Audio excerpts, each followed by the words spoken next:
My mom died when I was 3. My dad got convicted of manslaughter.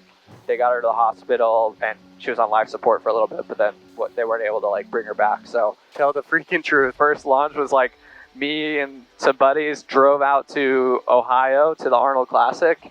We thought that was the greatest idea ever to launch there. We just went, and all we really had was that crazy product, and we sold all 1,000 bags. In the next 6 months, I'm going to get this thing to 60,000 a month. And he kind of laughed at me. He was like, "Do you realize that's like triple?" We are problem solvers. We're going to figure this situation out. It sucks really bad.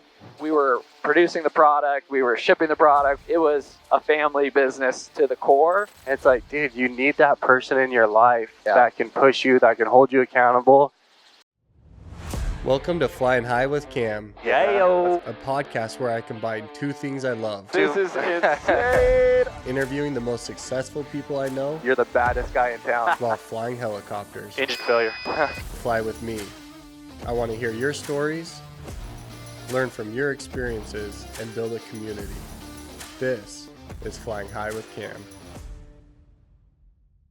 Welcome to Flying High with Cam, where I get to do what I love, flying helicopters and interview successful people that I know. Today I'm really excited because I got Braven with me, who we've known for, when I say ever, like literally forever. Our dads lived across the street from each other. You're 25, I'm 35, and that's how I remember you, as like this little boy that was just like running around. Like, I got this image in my head of you like with a diaper just running around always. Yeah. But your dad, man, he was the guy that always had the money, in my opinion. Like, my dad was this poor guy, and your dad was always letting my dad come over and like feed us. And your dad had like the big screen TV and the jacuzzis and all this stuff. And so it's been cool I saw you again for the first time. I think it was 2 years ago when we came in toward your supplement facility or warehouse in Thatcher. And what you've been able to accomplish is absolutely phenomenal, man. So congrats on that. Yeah, well, thanks. That's so funny you say that, because both of our dads have had different phases of like having money and being completely broke. And I view your dad as the guy who had all the money. That's so funny. Because when I was like 10, he took me in a helicopter ride, and I was sitting in the back, and I was like, "Tell me, like, how do you make money?" And he was like, "If you put God first, he'll take care of the rest." And I've like always remember that. So it's so funny. Like, oh my gosh, we almost have the reverse. Well, I'm gonna circle here because as we're talking, the memory just came to my mind. Your dad had this lifted white Dodge truck. Yeah. I think he called it like he named it Thunder. Yeah. Was Lightning, White Lightning. White Lightning. I remember your dad letting us. Once again, my dad literally had no money, so it's so funny that you think that. We had no money. Your dad's like, "Hey, take my truck out here to the Salt River, and you could drive." And we off-roaded here one day. Like, I think it was a Sunday or something, but that's so funny. So That's awesome. Dang, man, I want to hear your story because we haven't really caught up too much. Like, hey, how you doing? Like, oh, this is what I'm up to. So I'm excited to dive in here. But what you've been able to do with Gains in Bulk is absolutely phenomenal. Tell me your story, like starting with your parents. You served a mission, and then you said like it's kind of like restoring a car. My dad and I, your dad's been in the supplement business ever since I could remember. What's kind of break down the timeline for me?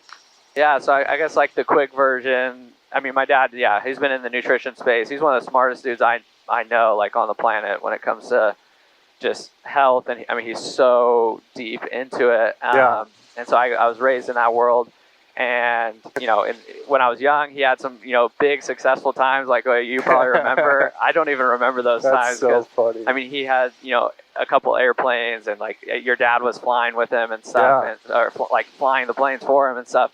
And that was when I was like, 3 or 4, and, the entrepreneurial roller coaster. And, he had a few different businesses, lost everything a few times. And we had, our whole host of challenges growing up and stuff. But when I was 15, started really getting into like fitness and working out for myself, like just really wanted to get better at sports, really. And so that was when I kind of was like, okay, maybe I should, respect who my dad is, and he's out training NBA players and doing all these things. So maybe I should listen to him. So, we really like bonded over fitness and health, and him training us. And that gave me the interest of like, hey, I want to do something with this. And then really like we went to our first like big fitness expo, the Olympia Expo. Yeah. And I just remember thinking like there's these huge booths with like these, these big brands with like music and like girls and all this stuff, and it was like so like I don't know. This is when you were 15. Yeah, when I was 15. I was like, this is the coolest thing ever. Like, I want to be one of these companies, and so. Okay. I was like, Dad, why don't you sell supplements in like this world? Like, you know, he was more in like the health. This view is insane, by the way, but this is so cool. He was like, you don't want to be in this market. This market's so saturated. Like, da da da da da. At 15, you're asking him this question, like, hey, Dad, why aren't you in this world? Yeah, I was like, okay. well, let's sell your supplements here, and he was like, no, I don't want to be a part of this. Yeah, there's girls here and everything. You get old men coming in trying to increase their health. Yeah, exactly. So a couple years later, I was with my dad at a version of that, which is like just where all these suppliers and scientists and stuff come together.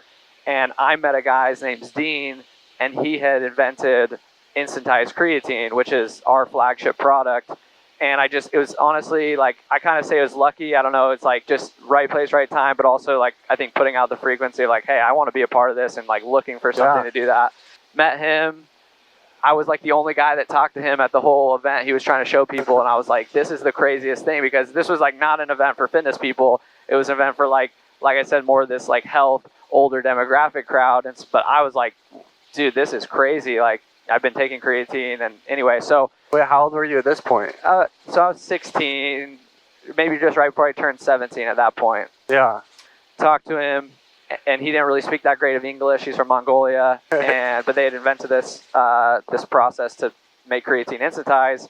Ended up creating an exclusive agreement with him for us to be the manufacturer in the U.S. That was kind of like, my dad was like, okay, we could probably do something with that, you know. Yeah. And so we worked together. And you had your dad like check it out and make sure like this is legit. It's legit, and like that you know, it wasn't just sugar water like that they were selling. Right. And so. We got on Fiverr and we got a logo and like some graphics, and really the first launch was like me and some buddies drove out to Ohio to the Arnold Classic, and you know, I don't know, we thought that was the greatest idea ever to launch there, and we just went, and all we really had was that creatine product, and like just we sold, like I think we had ordered 1,000 bags from the supplier that we got the exclusive with from Dean, and we sold all 1,000 bags. And I was just talking to people the whole time, just like one by one selling everything. And I was like, oh, this is like cool. Like, people want this. Yeah. Looking back, like I don't think we made any money because we were selling it for like so cheap. That's probably why they bought it. But anyway, so it started like that. And you're like 16, 17? Yeah, that was like my senior year. I was 17. I think I was about to turn 18. Like the next month. So I was 17.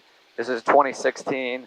Arnold Classic launch. And then from there, it was kind of like I said, it was like kind of a hobby. Like it was this thing that we enjoyed, me and my dad, my brother.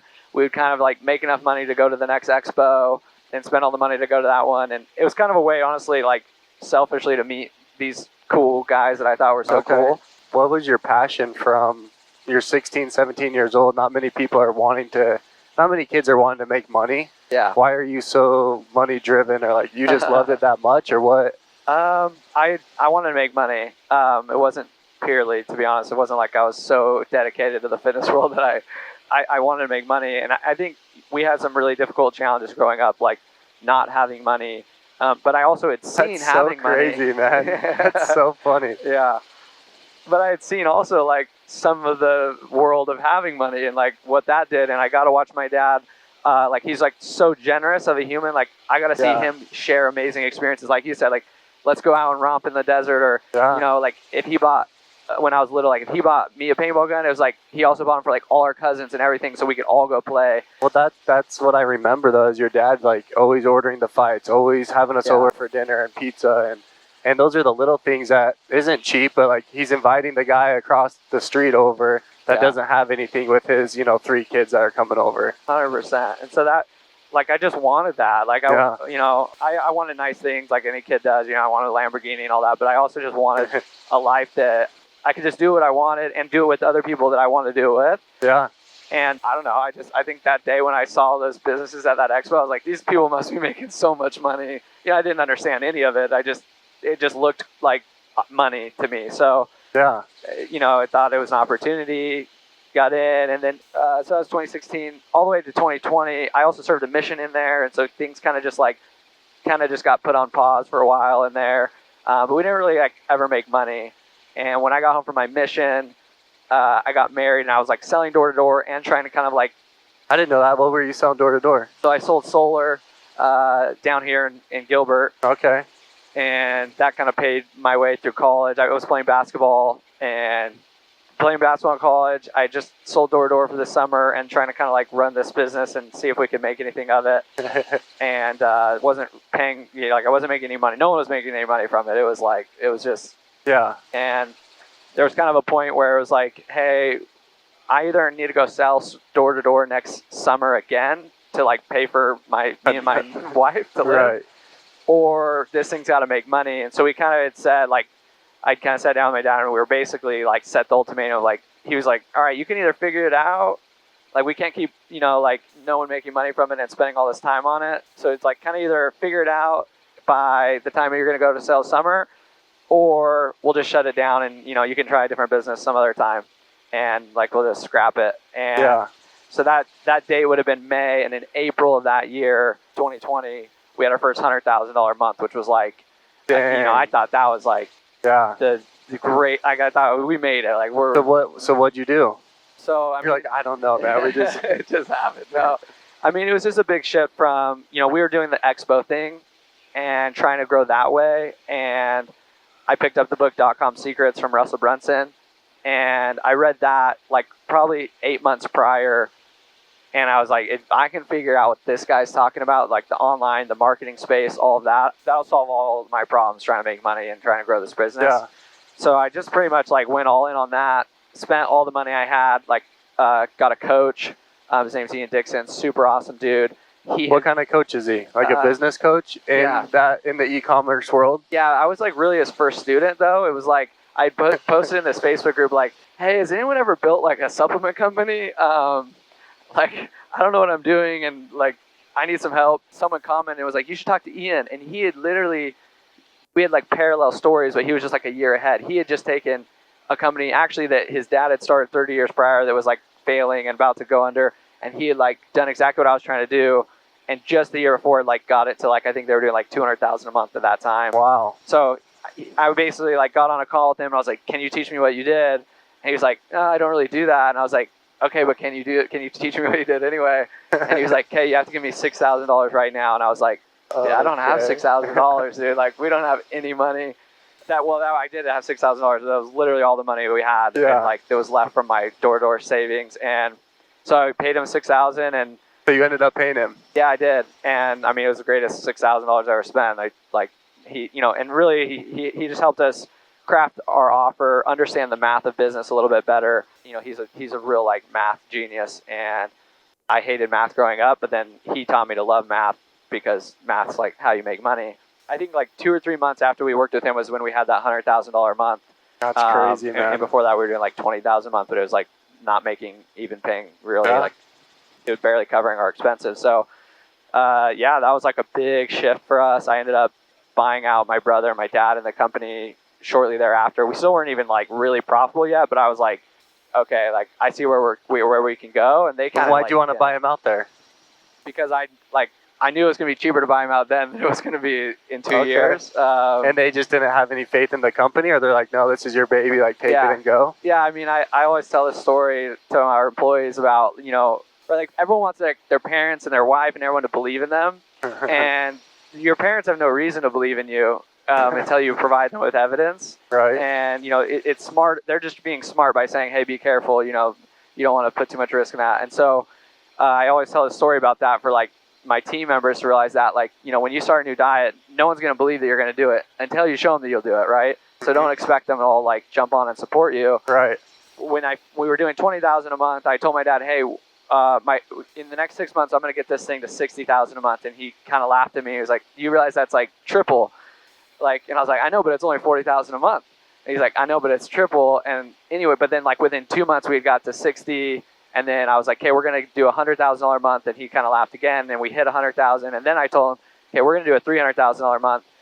And a few months later we hit that. And I went in and I said, hey, Dad, like that. And it was in that transition that I was going to buy the company and buy out the ownership. And I said, hey, like, I really think we're taking this thing to like $1 million a month. and I want to buy you out, and da da da da da. And he didn't laugh, and he was like, now he's got a little FOMO. Yeah. I just tell that story because, like, meanwhile, he has a supplement company on the side. Yeah, he had his own What's thing. he kind of doing a month? Are you killing him, or is it no, like, hey, so good job, boy? Like, at that point, when we were doing 20, he was doing like, I think like maybe 300,000 or 400,000. And there's been like, I would say he's been like, we've been chasing him forever.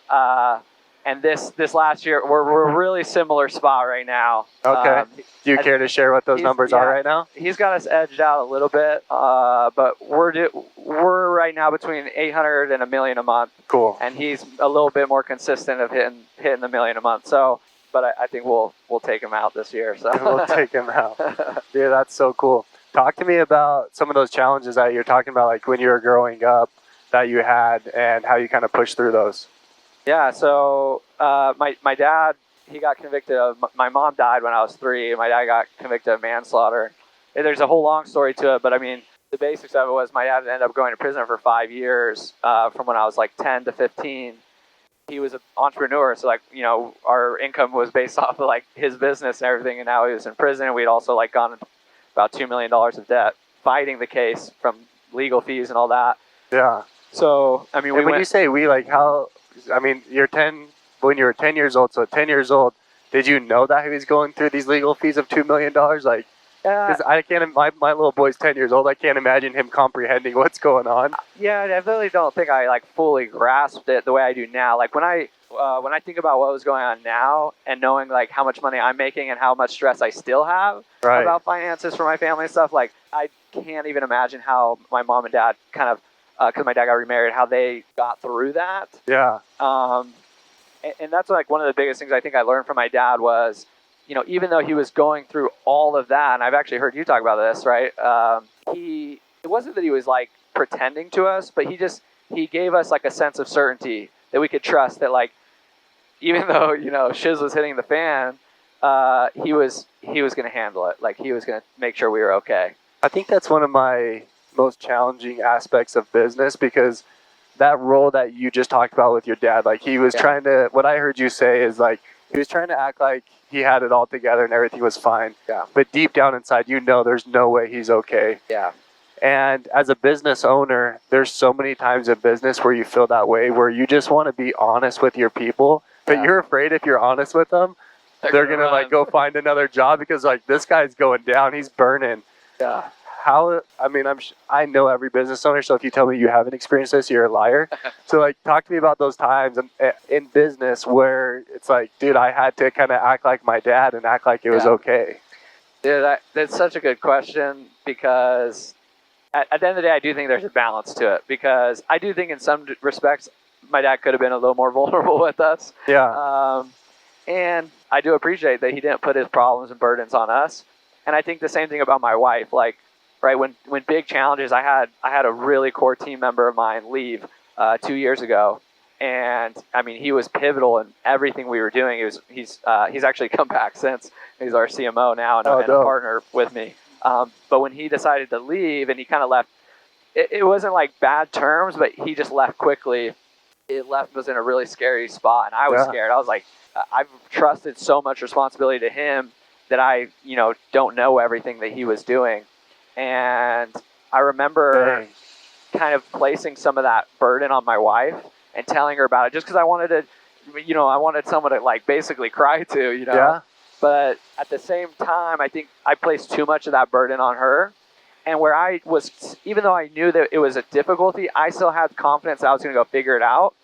Whereas I didn't provide that certainty to her. So I think something I learned in that experience was, you know, there's a level of vulnerability to say, hey, you know, there's stuff that's going on that I'm struggling with, or I'm having a hard time with, or hey, I want you guys to be aware of what's going on so that we can all help work to solve this problem.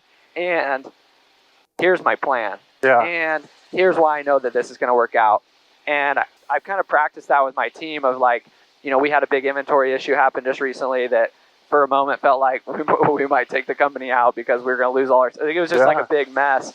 And I remember my operations guy reached out and telling me about the situation and like how bad it was. And I was kind of freaking out. And then I told him like, dude, something I know is that we are problem solvers. We're going to figure this situation out. It sucks really bad. I'm kind of freaking out, just so you know. And like, I believe God's going to preserve us. I believe that we're going to get in here and solve problems. And I believe we have like a plan already ahead of us to figure this out. And so let's put the energy into it, but let's not stress about stuff that we can't control. And so I don't know. I think it's a balance of. No, that's helpful for me, because honestly, like, I'm going through it right now. Today, I was supposed to go into the office, and I just didn't go into the office because I'm like, if I go in there and I see someone, I'll probably rip their head off. And because there's just a lot of challenges and problems going on right now, and I just want to be honest with them, but at the same time, there's just that fine line of wanting to be honest with them, but not wanting to scare them into thinking like, hey, like, we're done for. I don't know. It's just, but so that helps me. Like, hey, be honest with them, but provide some solutions and some plans. But that's why you have that team, is because you don't always have the answers to everything. And I think that's what's hard as an owner, at least for me. And I think your story is the same. Is we were just learning as we went. Like 100%. You had a dad that was in this industry, but not in the arena that you went into. And so he was helpful, but you still had to learn a different way of growth and a different way of sales. And that's challenging, man, because everyone always looks at you as the one that has all the answers. And it's like, dude, I'm in over my head. I don't know what I'm doing, but I need your guys' help. Dude, so from 10 to 15 years old, you lost your mom, you lost your dad. Like, who are you living with? Well, so my mom died when I was 3, and then my dad, like the court case, went on so 7 years. For 7 years of like the trial and everything. Well, the trial actually didn't start till 2 years later. It's kind of a whole messy story. Yeah. But my dad had gotten remarried in that 7-year time frame, and so when he went to prison, my mom Hillary, who's just an incredible woman, she kind of held everything together. And I mean, my dad, when he went to prison, she took over the business. She had no experience, no anything. She just kind of like jumped in and did an incredible job for like, wow. I mean, the company basically went under, but like at the same time, she held enough together that it was able at least to provide for our means. And because my dad had built the relationships he had built over the 20 years prior, we had a lot of people step up and like basically like bankroll the company for us, like give us lines of credit for product and inventory and all these things that really were just the impact of my dad doing that for so many people for so many years, that when he needed it, there was people there saying, hey, like, you helped me when I needed it, man. We'll turn around and help you. And that kind of kept the company alive. But when my dad got out of prison, like, just for context, the company had gone down to the point where I think it was 6 employees, and 2 of those being me and my brother and my mom. Yeah. Like, we were producing the product, we were shipping the product, we were, like, it was a family business, like, to the core. Yeah. And that was all that was left, and it was just enough to, like, keep the thing to pay the bills. Yeah, alive. Well, so your mom, sorry, and I should know this, but Faylene, who died, that wasn't your mom. No, it is. That is your mom. So you call Hillary your mom too? Yeah, I call Hillary my mom because, I mean, she came into my life when I was like 3 years old. You know, shortly after my mom died, they got married. And so, like she's been raised me, really, and been just an incredible mom. Like, I would almost find it disrespectful not to call her mom just for the role that she's played in my life. Okay. So, but Faylene, my birth mom, who's also an incredible woman, she passed away when I was 3. What happened, my parents had split up, and my birth mom and my dad, and they decided to get back together, put the family back together after they had split up. And they went on like a little honeymoon to, just like celebrate them getting back together, I guess. And they went to Timpanogos up in Utah, which was a place that my dad had taken me and my little brother, or my older brother, hiking while they were split up. She said, I want to go to that place and I want to take a picture where you guys took this picture. And when they were there, she had fallen like off of an edge, and she had broken some ribs. So they came home, and the doctor prescribed her Ambien, which is like sleeping medication, which has been linked to a lot of the following scenario happening quite a bit from Ambien. Anyway, so, but she had taken Ambien to help her sleep because she was in so much pain from the ribs and all that. And then she still couldn't sleep, and she ended up going and taking a bath. And I mean, obviously we don't know exactly what happened, but I guess the consensus was that the Ambien then did kick in, or that she was sleepwalking potentially. because there's been people like literally driving their car to like go to like Burger King in the middle of the night while taking Ambien, and they're just totally asleep. It's kind of a weird drug, but she ended up falling asleep and drowning, and then my dad found her at like 6 a.m. Tried to resuscitate her.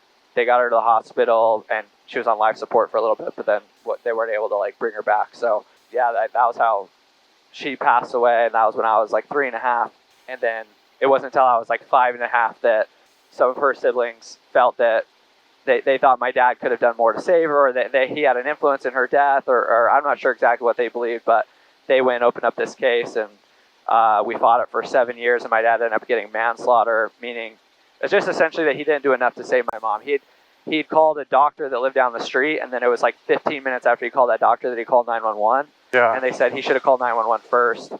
And it was kind of a whole messy trial. And anyway, but that was what he ended up getting convicted of for manslaughter, serving 5 years in prison for that. So it's crazy, man. And that's what I'm talking about, like those challenges and being able to push through. And there's one thing that I want to jump ahead to when I was preparing for this podcast, and I'm wondering, and I'm tying it in with the story that you just told, because you talk about this TTFT. Yeah. Tell the freaking truth. Yeah. You use a little bit different F word, but no. But like, does that come from your dad? What does that come from? The PG versions tell the full truth. Okay. If we want to use that. I don't swear very much, but that is something that came to me. Actually, it was something that happened early in my marriage. Was essentially just, I got to a point where I felt like disconnected from my wife. I was, struggling with pornography. Like, there was just all this mess in my life. Okay. But I was doing the thing that we just talked about. I was putting on a front of like, no, everything's fine, everything's okay. And then at one point, it was like so much for me to like carry all that around, and the company was struggling, and my marriage, like all these pieces, and I just like lost it, honestly, and kind of like unloaded on everyone. Like my wife, like it was not nice. Like I could have handled it better, but it was like I just exploded on everyone. Like, this is all my issues with you and you and you and you, and I like fired like 12 people in like 2 days. Like, it was just like it was like, anyway, it was a whole mess. But I did learn something inside that, which was that I could have avoided a lot of that pain had I just told the truth up front.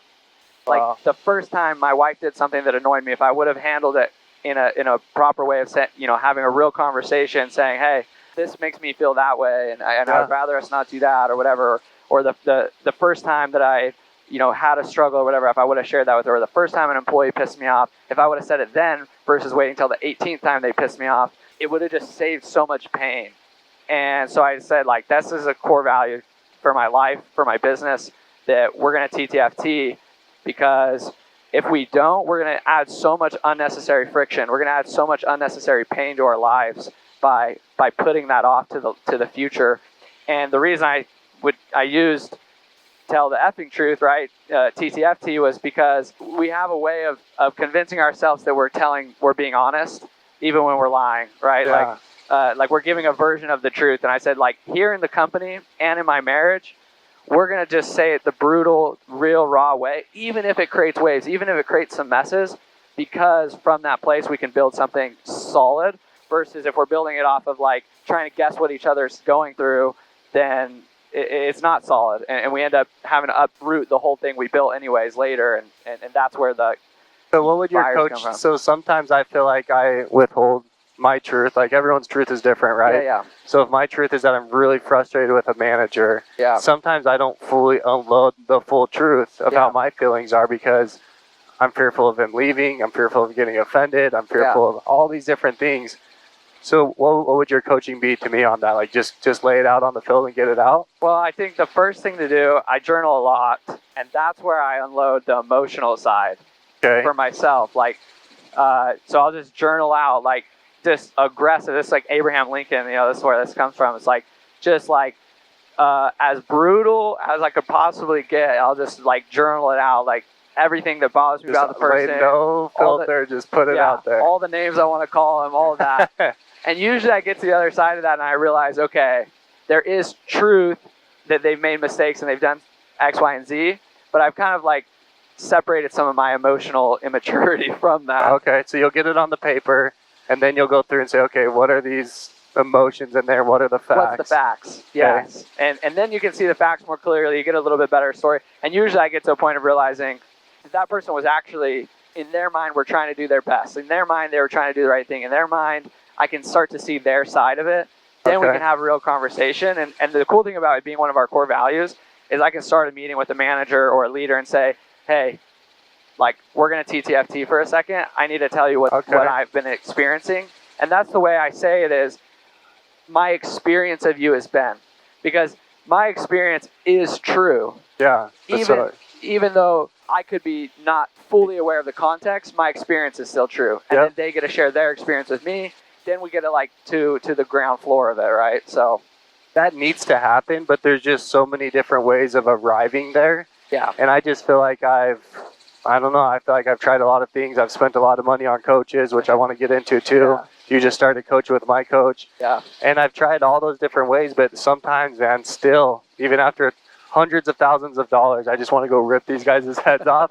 So I love that journaling. That'd be huge for me. Yeah, get out the emotional side. And then too, like, I say I have, like, in that core value, how we want to live it as a company is there's scheduled times that we force that to happen. And then I also want the serendipitous times of someone can come in my office and they can TTFT with me.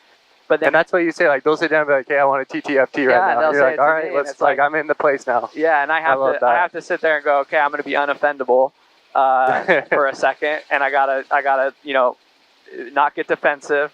Yeah. But we quarterly, as a leadership team, we have a TTFT meeting quarterly, which is basically like, if you've had an issue with anyone on this leadership team, get it out right here. We're going to figure it out. Basically, like, put the punching gloves on for a second. Yeah. And we always walk out there and everyone goes, why was I so pissed off about that silly little thing? Like, that was so stupid. So you have scheduled TTFT time. Yeah, exactly. Dang. So, Lexi, are you writing this down? We need to do this. Definitely. No, I'm sure my manager. And that's the thing. Everyone is trying to do their best. Everyone's, version of the truth or what's happening, my frustrations of why they're not doing X, Y, Z, like, they'll have answers to every single one. Yeah. And it's just figuring out solutions for those problems. Yeah. So you called me probably a couple months ago. You're like, hey, I'm thinking about coaching with Mark Fournier. Yeah. Is it worth it? And I told you my feelings on it. You've been coaching with him now for what, month? Like a month and a half, yeah. Okay. How's it going, man? Pretty incredible, honestly. Like, yeah. What's kind of some key takeaways? Man, a huge thing that we honestly haven't even dived into, like, business type of stuff. Really, it's been more like me, like, work. I'm sure you already knew that's probably what it would be, but a lot of it's been for me because of my childhood and, like, some of the difficulties I went through. I had, like, a lot of resentment and anger built up inside me towards different people. Yeah. And he's massively helped me to kind of remove some of that just negative stuff that was inside of me. Yeah. And it's allowed me just massively to show up as such a better leader, way more compassionate for my team members. He's also, like, helped me, I would say, self-examine my own mind a lot better, where I can start to, like, pick out that I'm just telling myself a story, right? And, like, that's what he says. Like, nothing is real, but everything's real. It's only, what's real is what we decide is real, right? From the stories, the beliefs that we have. Yeah. And so he just really helped me, I would say, like, dive into my own brain, understand it better, examine it better, and choose more powerful stories and beliefs that serve me. I mean, it's been pretty massive for me, I would say, even just in 6 weeks. I love that, man. Yeah. Dang. Well, and so I've heard you talk about coaches twice now. So you had your coach that taught you the business side, the e-commerce, and now you're focused on the life coach. There's just so many people out there that contact me or talk about, like, oh, is it worth the money? Should I do it? And it's like, dude, you need that person in your life that can push you, that can hold you accountable, and tell you what you need to hear. Because so often people are just telling you what you want to hear, not what you need to hear. Yep. And that's who Mark is. So you have to keep letting me know how that goes, man. I'm excited for you. Well, we're almost back, bro. Is there anything else you want to cover? Man, I mean, I have a whole lot of questions for you. I mean, I don't know. I mean, I think I'm good, but I've had fun. Dude, I appreciate you coming on, man. Absolutely.